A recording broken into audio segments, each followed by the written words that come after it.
Welcome to the Daily Gospel of John. We're going to finish up chapter 7, looking at verse 48 to 52. Awesome passage. I'm glad you're watching. Has any of the rulers or of the Pharisees believed in him? No, but this mob that knows nothing of the law, there is a curse on them. Nicodemus, who had gone to Jesus earlier and who was one of their own number, asked, "Does our law condemn anyone without first hearing him to find out what he is doing?"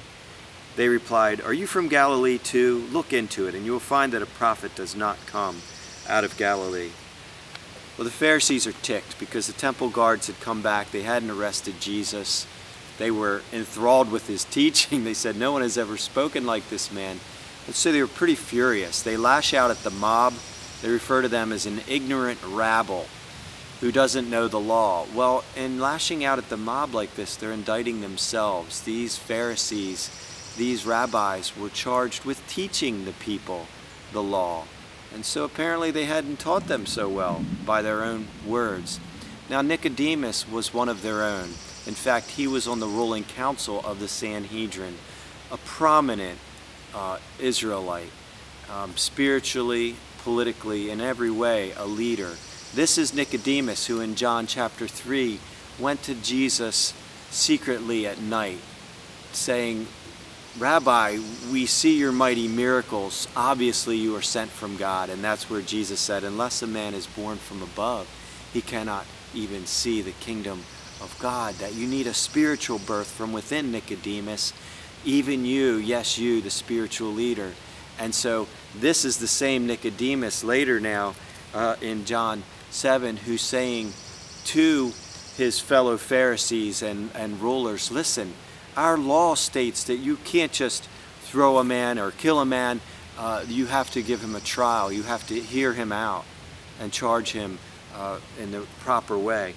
But then the Pharisees lash out at him. Ad hominem attacks come when you don't have good facts. When you don't know your facts and you don't have a basis of truth to stand upon, you lash out at the person. And they do, and they say, "Are you a Galilean too?" I guess the Galileans didn't have a good reputation back then. They were maybe the blue-collar workers of the day and considered maybe uneducated. So they lash out at Nicodemus.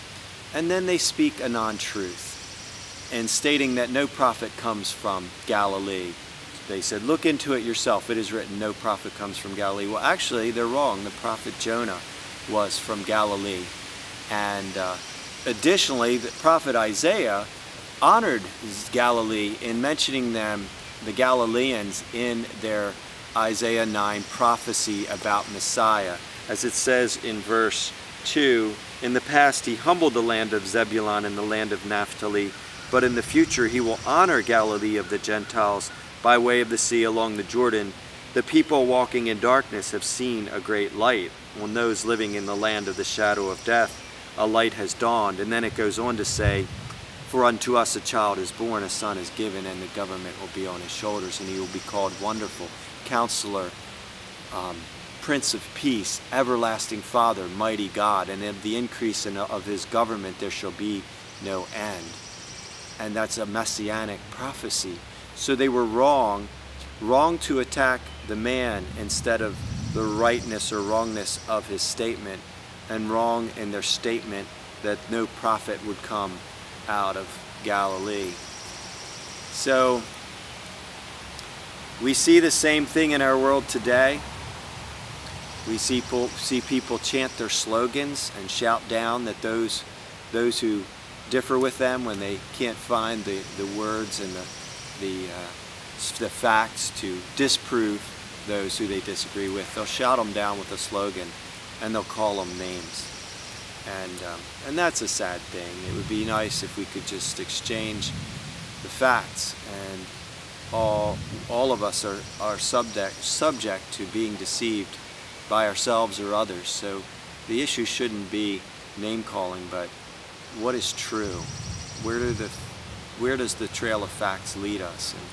And if I find out my ladder's been up against the wrong house, I certainly would want somebody to let me know that, so I don't end up where I don't need to be. Well, thanks for watching. God bless. Have a great day.